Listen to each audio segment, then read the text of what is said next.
Assalamualaikum warahmatullahi wabarakatuh. Alhamdulillah, alhamdulillahilladzi ahyana ba'dama amatana wa ilaihin nusyur. Asbahna wa asbahal mulku lillah walhamdulillah, la ilaha illallah wahdahu la syarika lah. Lahul mulku wa lahul hamdu wa huwa ala kulli syai'in qadir. Asbahna ala fitratil Islam wa ala kalimatil ikhlas wa ala dini nabiyyina Muhammadin sallallahu alaihi wasallam wa ala millati abina Ibrahim hanifan musliman wa ma kana minal musyrikin. Asyhadu an la ilaha illallah wahdahu la syarika lah wa asyhadu anna nabiyyana Muhammadan abduhu wa rasuluh wa safiyyuhu min khalqihi wa khaliluh alladhi adda al-amanah wa ballagha risalah wa nasaha al-ummah fajazahu Allahu an ummatihi khaira jazaa. Allahumma salli wa sallim wa barik ala nabiyyina Muhammadin wa ala alihi wa ashabihi wa man tabi'ahum bi ihsanin ila yaumiddin, amma ba'd. فقال الله تبارك وتعالى في كتابه القرآن الكريم: أعوذ بالله من الشيطان الرجيم، بسم الله الرحمن الرحيم. يا أيها الذين آمنوا اتقوا الله حق تقاته ولا تموتن إلا وأنتم مسلمون. يا أيها الناس اتقوا ربكم الذي خلقكم من نفس واحدة وخلق منها زوجها وبث منهما رجالا كثيرا ونساء واتقوا الله الذي تساءلون به والأرحام إن الله كان عليكم رقيبا. يا أيها الذين آمنوا اتقوا الله وقولوا قولا سديدا يصلح لكم أعمالكم ويغفر لكم ذنوبكم ومن يطع الله ورسوله فقد فاز فوزا عظيما. Hadirin wal hadirat, bapak-bapak dan ibu-ibu sidang jamaah salat subuh rahimani wa rahimakumullah.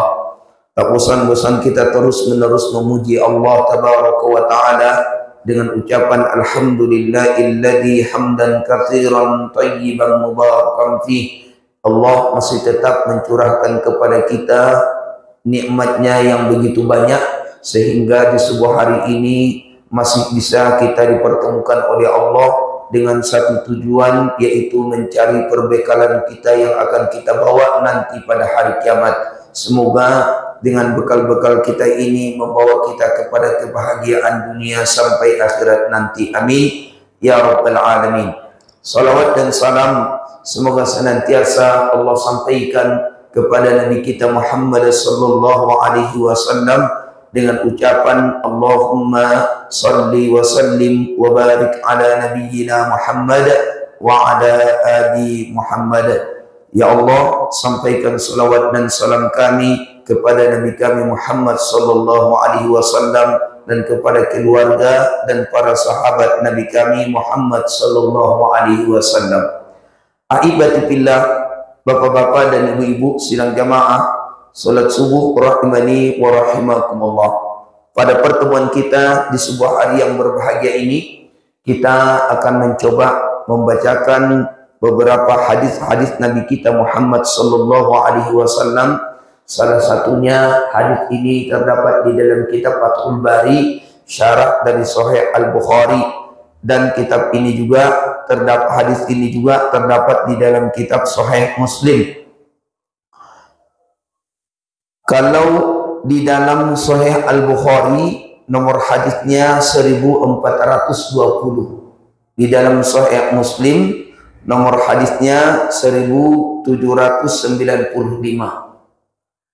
Hadis ini Bapak dan Ibu yang dimuliakan Allah Subhanahu wa taala disampaikan oleh seorang sahabat as-sahabiyat, yaitu zaujatun nabiyyina Muhammadin sallallahu alaihi wasallam, Aisyah radhiyallahu anha, istri Nabi kita Muhammad sallallahu alaihi wasallam, semoga Allah meridainya.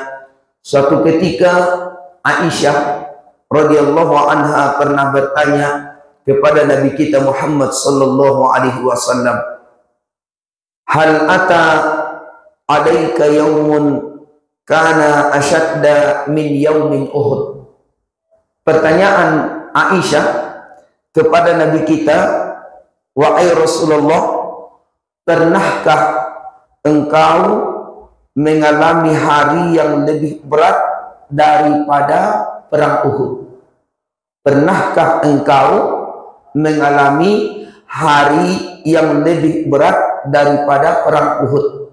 Ini pertanyaan Aisyah kepada Nabi kita Muhammad sallallahu alaihi wasallam.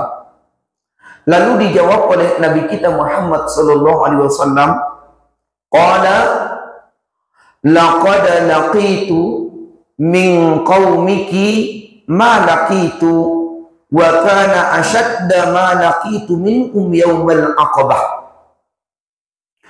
Nabi kita Muhammad sallallahu alaihi wasallam memberikan jawaban kepada Aisyah, wahai Aisyah, sudah banyak yang aku hadapi dari kaummu, yaitu suku Quraisy, tapi yang paling berat aku hadapi adalah di hari Aqabah. Ada apa hari Aqabah? Kok dikatakan oleh Rasulullah itu yang paling berat dialami oleh Nabi kita Muhammad sallallahu alaihi wasallam? Karena beliau mengatakan, wa kana ashadda ma laqitu minhum yaumal aqabah id aradtu nafsi ala bani abdi Yamil ibni abdi kulal falam yujibni ila ma aradtu.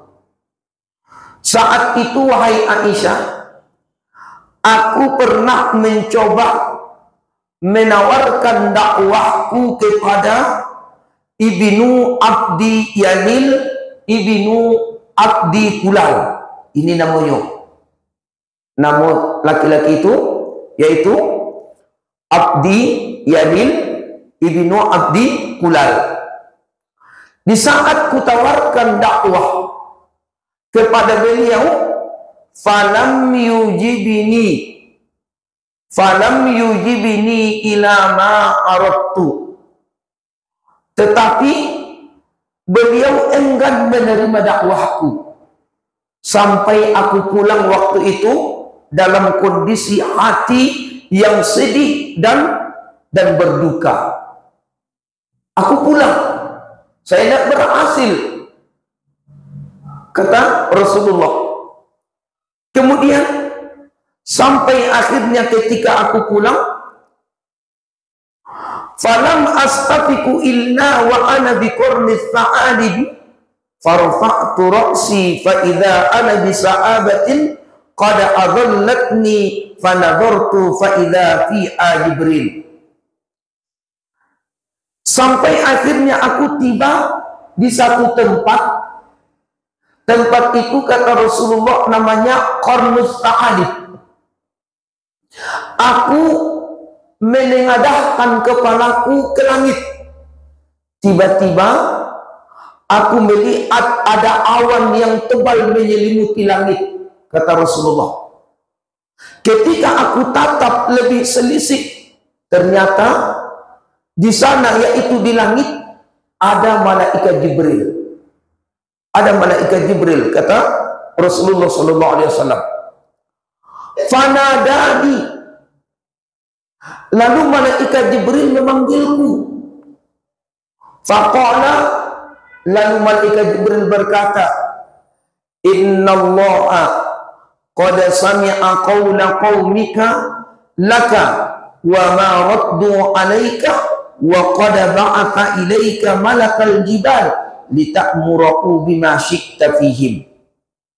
Berkatalah bapak dan ibu, malaikat Jibril kepada Nabi kita Muhammad sallallahu alaihi wasallam, Muhammad, sesungguhnya Allah subhanahu wa ta'ala sudah mendengar respon kaummu terhadapmu. Allah subhanahu wa ta'ala telah mengutus malaikat penjaga gunung untuk engkau perintahkan sesuka hatimu. Tiba-tiba apa jawaban Nabi kita Muhammad sallallahu alaihi wasallam Bapak dan Ibu? Ya. Sebelumnya berkatalah malaikat penjaga gunung tersebut. Kata malaikat penjaga gunung, "Fanadani malakul jibal fasallama alayya thumma qala ya Muhammad faqala dhalika fima syi'ta in syi'ta an utbiqu alaihimul akhshabain." Tiba-tiba malaikat penjaga gunung datang dan memberi salam kepada Nabi kita Muhammad sallallahu alaihi wasallam. Kemudian malaikat penjaga gunung itu berkata kepada Rasul, "Wahai Muhammad, wahai Muhammad, apa yang engkau mau?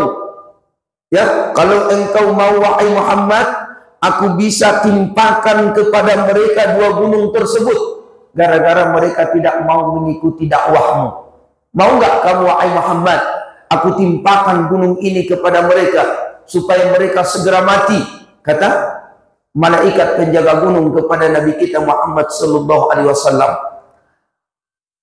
Apa jawaban Nabi kita Muhammad sallallahu alaihi wasallam? Ini yang begitu indah Bapak dan Ibu. Dijawab oleh Nabi kita Muhammad sallallahu alaihi wasallam. Faqala an-nabiy sallallahu alaihi wasallam, Nabi kita mengatakan, "Bal arju ay yukhrijallahu min aslabi imman ya'budullaha wahdah la yusyriku bihi syai'a." Wahai malaikat gunung, kata Rasulullah, aku tidak mau ya engkau timpakan gunung tersebut untuk mencelakakan mereka. Ya, aku tidak ingin walaupun mereka saat ini belum mau mendengarkan dakwahku, akan tetapi arju ay yukhrijallahu min aslabi imman ya'budullaha wahdahu la yusyriku billahi syai'a. Aku masih tetap berharap kepada Allah, wahai malaikat penjaga gunung. Suatu saat nanti semoga Allah subhanahu wa ta'ala memunculkan dari keturunan mereka seorang orang yang akan menyembah Allah dan mereka tidak akan menyekutukan Allah dengan sesuatu apapun. Wa ma iyal hikmah min adi'il hadith. Apa hikmah yang perlu kita ambil dari hadis ini Bapak dan Ibu yang dimuliakan Allah Subhanahu wa taala? Hikmah yang perlu kita pahami dari hadis ini adalah hadis ini tawaran bantuan dari malaikat penjaga gunung yang sangat kuat tidak dimanfaatkan Nabi Muhammad sallallahu alaihi wasallam untuk membalas perlakuan orang-orang kafir, malah ia masih tetap mengatakan, ya, aku berharap kepada Allah suatu saat nanti dari keturunan-keturunan mereka yang tidak mau mengikuti dakwahku, mereka suatu saat nanti keturunannya akan ada yang mau beribadah kepada Allah, mereka tidak mau mensekutukan Allah dengan sesuatu apapun. Artinya apa? Dari hadis ini Bapak dan Ibu yang dimuliakan Allah Subhanahu wa taala menunjukkan dan motivasi kepada orang-orang yang mengajak kepada kebaikan. Walaupun mungkin hari ini belum kita berhasil mengajak orang-orang untuk ke jalan Allah Subhanahu wa taala, tapi jangan pernah berputus asa, tapi minta terus-menerus pertolongan kepada Allah. Semoga walaupun mungkin ia tak mampu, tak hari ini belum bisa mengikuti kebaikan, tapi mintakan kepada Allah semoga anak keturunannya suatu saat nanti ada orang-orang yang tetap istiqamah mentaati perintah Allah Subhanahu wa taala. Kemudian dari hadis ini Bapak dan Ibu yang dimuliakan Allah Subhanahu wa taala, inilah akhlak yang begitu mulia yang diajarkan oleh Nabi Muhammad sallallahu alaihi wasallam kepada kita sebagai umat, bahwa jangan sekali-kali pernah berputus asa di ketika kita mengajak orang lain kepada kebaikan, ternyata mereka masih belum mau mengikuti kebaikan tersebut. tapi Bapak dan Ibu yang dimuliakan Allah, tetaplah istiqomah mengajak tersebut, yaitu kepada jalan Allah. Nah, ini hadis yang disebutkan oleh As-Shadiqul Masduq Nabi kita Muhammad sallallahu alaihi wasallam. Berarti kalau kita Bapak dan Ibu masukkan kepada pembahasan ini, berarti di antara karakter pertama yang dimiliki oleh Nabi kita Muhammad sallallahu alaihi wasallam di dalam berdakwah itu, dia mengajak orang-orang kepada kebaikan itu, beliau adalah penyayang dan penyabar. Ya, Rasulullah itu adalah seorang yang penyayang dan penyabar. Walaupun orang-orang saat itu memang belum mengikuti dakwahnya, tapi Bapak dan Ibu yang dimuliakan Allah, Rasulullah masih tetap berharap, berdoa kepada Allah Subhanahu wa taala, semoga orang-orang itu ataupun keturunannya suatu saat nanti ikut mentaati perintah Nabi kita Muhammad sallallahu alaihi wasallam. Akhirnya dengan izin Allah Subhanahu wa taala, sampai ajaran yang dibawa oleh Nabi Muhammad sallallahu alaihi wasallam ke Sumatera Barat. Itu karena apa? Karena penyayang dan penyabarnya Rasulullah sallallahu alaihi wasallam menyampaikan dakwahnya hanya mengharapkan ridho dari Allah Subhanahu wa taala. Kemudian Bapak dan Ibu yang dimuliakan Allah Subhanahu wa taala, dari hadis yang kita bacakan juga tadi, ini juga menunjukkan bahwa bantuan dari Allah Subhanahu wa taala biasanya datang di saat cobaan sudah tak tertahankan. Ya, biasanya bantuan Allah Subhanahu wa taala datang di saat cobaan sudah tidak tertahan lagi. Nah, tapi ingat, bagaimanapun ujian yang kita hadapi, tetap jangan lupakan Bapak dan Ibu yang dimuliakan Allah, ya, diri kita tetap mengharapkan pertolongan dari Allah Subhanahu wa taala. Jadi di saat banyaknya ujian yang kita hadapi dalam hidup ini Bapak dan Ibu, jika seseorang hamba tetap sabar dan tetap tegar mengharapkan sesuatu keriduan Allah Subhanahu wa taala, akan langsung menurunkan bantuannya. Inilah keutamaan orang-orang yang bersabar mengajak orang-orang kepada kebaikan, mencari ridho Allah Subhanahu wa taala.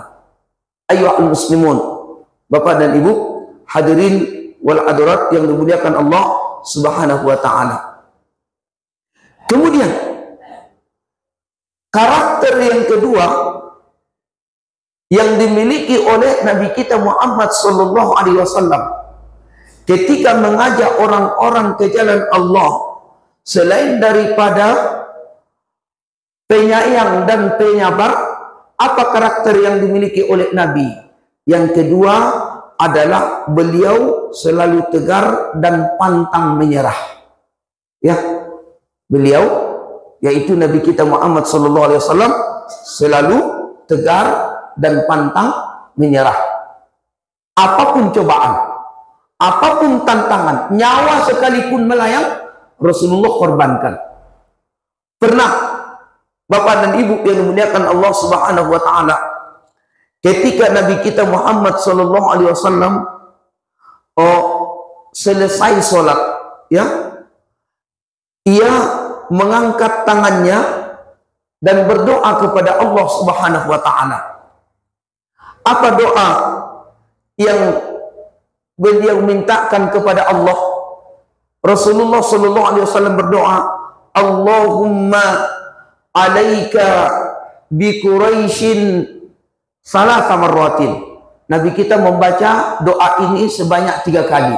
Allahumma alaika bi Quraisyin, Allahumma alaika bi Quraisyin, Allahumma alaika bi Quraisyin.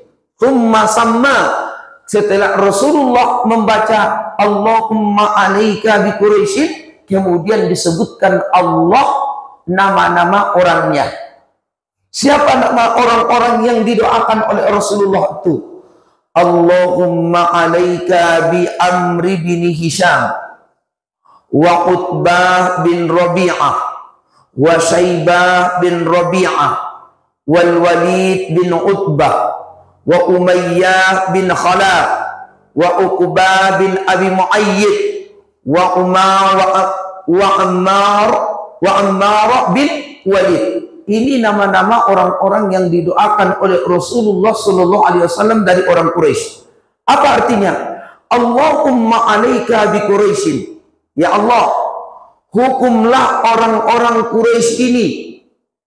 Ya Allah, hukumlah orang-orang Quraisy ini. Ya Allah, hukumlah orang-orang Quraisy ini. Kemudian siapa orang-orang Quraisy yang didoakan oleh Rasulullah supaya dihukum oleh Allah? Karena sudah diajak oleh Allah kepada kebaikan, tapi mana bapak dan ibu masih tetap bukan hanya meninggalkan, tidak mengikuti apa yang didakwahkan oleh Rasulullah, tapi mana bapak dan ibu yang dimuliakan Allah Subhanahu wa taala, nama-nama orang-orang yang disebutkan oleh Rasulullah malah mengambil ari-ari onta untuk di saat itu Rasulullah waktu itu sujud dan diletakkan ke kepala Rasulullah. Ya, ari-ari onta bapak dan ibu yang dimuliakan Allah yang sudah berulat-ulat, dan itulah yang diambil bapak dan ibu lalu diletakkan ke kepala Rasulullah saat sujud. Dan ini sampai dibacakan oleh Rasulullah, Allahumma 'alaika bi Amr bin Hisham wa Utbah bin Rabi'ah wa Syaibah bin Rabi'ah wal Walid bin Utbah wa Umayyah bin Khalaf wa Uqbah bin Abi Mu'ayyid wa Umarah bin Al-Walid. Ya Allah, hukumlah, ya, hukumlah Amr bin Hisham, hukumlah Utbah bin Rabi'ah, hukumlah Syaibah bin Rabi'ah, hukumlah Walid bin Utbah, hukumlah Umayyah bin Khalaf, hukumlah Umayyah bin Abi Mu'ayyid, hukumlah Umarah bin Walid. Setelah beberapa lama Rasulullah sallallahu alaihi wasallam mengucapkan doa itu, bapak dan ibu yang dimuliakan Allah, di saat terjadinya waktu itu peperangan Badar, ya, terjadi peperangan Badar, orang-orang yang didoakan oleh Nabi kita Muhammad sallallahu alaihi wasallam satu persatu akhirnya, ya, tewas di medan perang, yaitu perang Badar. Dari hadis ini, doa yang dimintakan oleh Nabi kita Muhammad sallallahu alaihi wasallam kepada Allah Subhanahu wa taala, ada hikmah yang kita ambil. Apa hikmahnya? Yang pertama, siksaan dan gangguan yang dihadapi oleh Rasulullah Nabi kita Muhammad sallallahu alaihi wasallam dari orang-orang kafir Quraisy tidak membuat beliau surut dari menyebarkan dakwah Islam. Ya, Rasulullah tidak surut menyebarkan dakwah Islam. Setelah peristiwa yang menyakitkan itu, Nabi kita Muhammad sallallahu alaihi wasallam kembali bangkit untuk menyeru manusia kepada Allah Subhanahu wa taala. Ini yang pertama dari hikmah dari doa yang disebutkan oleh Rasulullah. Yang kedua, beberapa orang yang sudah keterlaluan dan melewati batas kadang sudah selayaknya bapak dan ibu yang menggunakan Allah Subhanahu wa taala mendapatkan balasan yang setimpal. Ya, sudah selayaknya mendapatkan balasan yang setimpal. Hal ini sebagai pelajaran bagi yang lain untuk tidak meniru perbuatan dan perangai mereka. Jadi, bolehkah kita mendoakan orang-orang yang berbuat zalim kepada kita? Boleh. Tapi sebaik-baiknya yang kita doakan kepada Allah Subhanahu wa taala, pertama, doakan dulu kepada Allah supaya diberikan Allah kepadanya petunjuk. Ya. Ternyata sudah sering bapak dan ibu yang menggunakan Allah kita doakan petunjuk. Ya, meminta petunjuk kepada Allah Subhanahu wa taala. Ternyata orang tersebut malah masih tetap berbuat kezaliman. Maka bolehkah kita berdoa kepada Allah Subhanahu wa taala supaya Allah memberikan hukuman yang lebih layak menurut Allah kepada orang yang berbuat zalim? Boleh enggak? Boleh, berdasarkan apa yang kita sebutkan dari doa Rasulullah sallallahu alaihi wasallam ini. Kemarin Bapak dan Ibu berketepatan pada minggu yang lalu, kan udah pernah Ambo sampaikan ambo buat pondok pesantren tahfizul Quran di Aibadaru. Ada lokasi tanah yang ambo bali di situ. Kemudian Bapak dan Ibu, dari sekian lama sampai tahun tanah itu di Bali, karena sertifikatnya ndak ada, ya sertifikatnya ndak ada. Akhirnya ambo hubungilah Bapak dan Ibu yang menjual tanah itu, yang bersangkut, yang menjual tanah itu kamu. Dan tolonglah disegerakan dibuat sertifikat tanah itu. Kalau masalah pembayarannya beko, biarlah ambo yang membayar. Ambo yang membayar. Yang penting, kalaulah keluar nanti, pokoknya datang saja nanti dari BPN mengukur tanah itu, kemudian keluar nomor pengukurannya, itu sudah mulai ambo membangun. Jadi Ustadz, icip beliau. Hari Selasa besok, Ustadz datanglah kamari, icip beliau. Akhirnya Bapak dan Ibu yang dimuliakan Allah Subhanahu wa taala, tibalah ambo di hari yang ditentukannya, yaitu pada hari Selasa. Memang betul ada 2 orang datang mengukur tanah itu. Setelah diukur tanah itu Bapak dan Ibu, apa cek yang menjual tanah ko kampo? Pak Ustadz, hari Minggu ya, di situ nanti keluar hasil gambar yang dipoto dari tanahku. Jadi Ustadz sabar dulu menunggu. Jadi tiba hari hari Ahad, Bapak dan Ibu, pilih ke situ ke lokasi, ceknya Pak Ustadz, tanah tuh hasil gambar tuh belum bisa keluar kalau Pak Ustadz belum membayar. Berapa bayarnya? 3.700.000. 3.700.000. Nggak ada bocian. Tapi yang penting tolong tunjukkan jambu apa namanya? Kwitansinya. Buktinya dari BPN dari pertanahan itu mana? Akhirnya indah. Itu baru Ustadz PT-nya itu duluan, baru nanti itu datang kedua buktinya itu baru diserahkan sama Ustadz sekalian foto tuh. Karena Bapak dan Ibu, di Ambo ada nomor kantor BPN Tanah Datar. Langsung Ambo telepon Bapak dan Ibu yang dimuliakan Allah. Ibu namanya Bu Yul. Bu Yul, ada di sini 2 orang ya, katanya tugas dari BPN. Datang kemari mengukur tanah Ambo. Memang Ambo minta kepada orang yang menjual tanahku supaya disegerakan disertifikatkan tanah Ambo. Jadi datang 2 orang dari BPN mengukur tanahku. Katanya Bu Yul membayar sebanyak 3.700.000. Cek Bu Yul kok, Ustadz, ndak usah ladeni orang tuh. Orang itu penipuan yang ingin mau berusaha membodoh-bodohi Ustadz. Nggak usah Ustadz layani, langsung didengarkan yang 2 orang itu dan orang yang menjual tanah itu pada ini. Ya, kemudian kalau peraturan dari BPN itu, kalau memang dia itu petugas dari kantor untuk mengukur tanah, itu biasanya Pak Ustadz PT pembiayanya itu langsung tidak diterimanya, langsung dikirim ke bank. Langsung dikirim ke bank. Kalaupun nanti Ustadz mau mengagih kepada mereka, itu hanya uang jalan mereka saja. Uang jalan paling berapa? Paling 100-200. Karena mereka sudah ditugaskan dari kantor, mereka sudah dapat gaji. Kata Ibu Yul yang kerja di kantor BPN Pertanahan di Batu Sangkar. Akhirnya Bapak dan Ibu, orang itu pulang tanpa ada mengecek lagi Ambo. Akhirnya Bapak dan Ibu yang dimuliakan Allah, Ambo tetap berdoa kepada Allah. Ya Allah, kalau memang cara orangku sepertiku terus menerus, ya, yang pertama saya minta, saya tetap berharap kepadamu ya Allah, tolong tetap berikan kesempatan untuk mereka bertaubat sebelum menghadapi kematian. Kalau dengan cara seperti itu terus menerus mereka hadapi untuk mendolimi orang lain, ya Allah, ya orang akan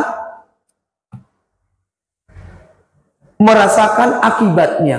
Makanya ya Allah, tolong ya Allah, berikan kesempatan kepada mereka bertaubat sebelum menghadapi kematian. Tapi kalau memang mereka tidak ada untuk lagi tujuan untuk bertaubat, lebih baik ya Allah, aku serahkan kepadamu.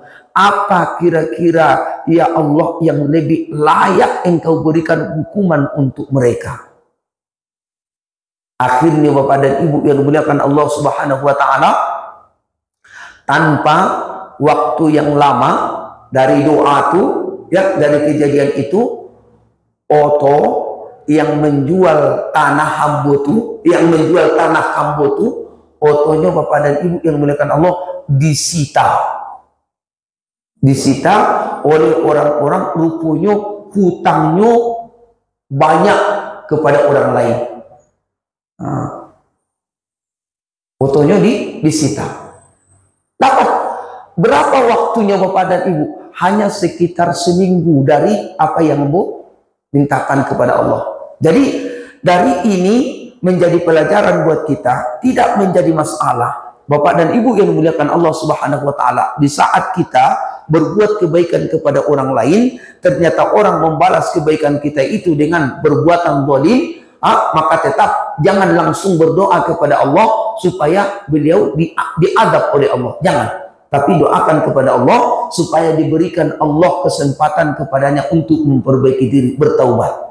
Kalau memang tidak mau dia bertaubat, ya, daripada terus-menerus dia berbuat kezaliman kepada orang lain, maka boleh kita berdoa kepada Allah, ya Allah, aku serahkan kepadamu hukuman apa yang lebih layak menurutmu untuk dia, ya, karena dengan kezalimannya kepadaku dan kepada orang-orang lain. Boleh Bapak dan Ibu.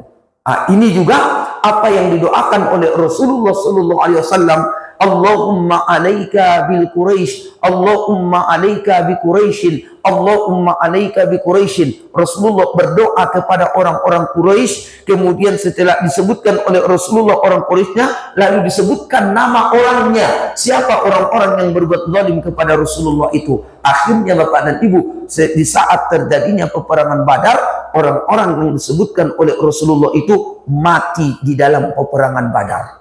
Semuanya mati. Jadi Bapak dan Ibu yang dimuliakan Allah Subhanahu wa taala, ya, jangan pernah kita berputus asa apapun ujian-ujian yang kita hadapi dalam hidup ini. Tetap minta kebaikan dari Allah Subhanahu wa taala. Ini yang disebutkan oleh As-Shadiqul Masduq. Terakhir dari hadis ini Bapak dan Ibu yang dimuliakan Allah, karakter yang dimiliki oleh Nabi kita Muhammad sallallahu alaihi wasallam ketika beliau mengajak orang-orang kepada kebaikan, apa karakternya? Yaitu beliau itu rendah hati. Ya, rendah hati. Ada satu hadis mengenai tentang masalah karakter Rasulullah sallallahu alaihi wasallam yang rendah hati, disebutkan Bapak dan Ibu yang dimuliakan Allah di dalam Sahih Al-Bukhari, ya, pada jilid yang keempat, halaman 104, nomor hadisnya 6072, dari seorang sahabat Rasulullah yang bernama Anas bin Malik radhiyallahu anhu, semoga Allah meridai beliau. Apa kata beliau, Anas bin Malik, "Qanatil amatu min ima'i ahlil Madinah la ta'khudhu biyadi Rasulillah sallallahu alaihi wasallam fatantadiku bihi haitsu sya'at." Kata Anas bin Malik radhiyallahu anhu, ada seorang budak wanita, ya, ada seorang budak wanita dari penduduk kota Madinah memegang tangan Rasulullah sallallahu alaihi wasallam dan membawanya kemana ia mau untuk membantu keperluannya, ya, untuk membantu keperluannya.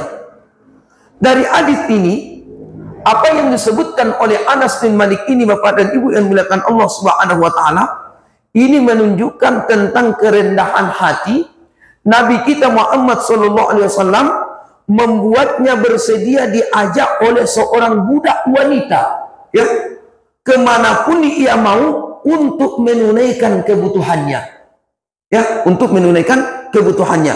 Rasulullah, Nabi kita Muhammad sallallahu alaihi wasallam tidak pernah mengenal perbedaan level dan strata strata sosial di tubuh umatnya. Tidak pandang bulu. Itu Rasulullah sallallahu alaihi wasallam. Semua Bapak dan Ibu yang dimuliakan Allah sama di hadapan Nabi kita Muhammad sallallahu alaihi wasallam. Kemudian di antara kriteria karakter Nabi kita Muhammad sallallahu alaihi wasallam yang rendah hati itu adalah kesediaan Nabi kita Muhammad sallallahu alaihi wasallam bergaul dengan masyarakat biasa, membuatnya semakin dekat dan mengenal karakter mereka dengan baik. Dan ini membuat Nabi kita Muhammad sallallahu alaihi wasallam memahami permasalahan yang mereka hadapi dan apa solusi yang tepat untuk permasalahan tersebut. Karena Bapak dan Ibu, berbagai macam banyaknya manusia ini tentu karakternya berbeda-beda. Makanya jangan semudahnya kita menyalahkan orang-orang tersebut, tapi pahami dulu. Di ketika kita sudah memahami, maka kita Bapak dan Ibu yang dimuliakan Allah kita tidak mudah untuk berburuk sangka kepada mereka. Ini petunjuk yang diajarkan oleh As-Shadiqul Masduq Nabi kita Muhammad sallallahu alaihi wasallam. Mudah-mudahan Bapak dan Ibu dari apa yang kita sampaikan dari 3 hadis yang disebutkan oleh As-Shadiqul Masduq Nabi kita Muhammad sallallahu alaihi wasallam yang terdapat di dalam kitab Sahih Al-Bukhari ini, ya, menjadi pelajaran berharga buat kita, ya, karena sebaik-baik contoh tauladan yang baik yang kita contoh dalam kehidupan ini adalah Rasulullah sallallahu alaihi wasallam. Semoga kita Bapak dan Ibu yang dimuliakan Allah dimudahkan untuk bisa mentaati perintah Allah dan sesuai dengan petunjuk yang diajarkan oleh Nabi kita Muhammad sallallahu alaihi wasallam, dan semoga kita selamat dunia sampai berlanjut nanti ke akhirat nanti. Wa jazakumullah ala istima'ikum wa ala usni qalbikum wa sallallahu ala nabiyyina Muhammadin wa ala alihi wa sahbihi ajma'in. Subhanakallahumma wa bihamdika asyhadu an la ilaha illa anta astaghfiruka wa atubu ilaika. Assalamualaikum warahmatullahi wabarakatuh.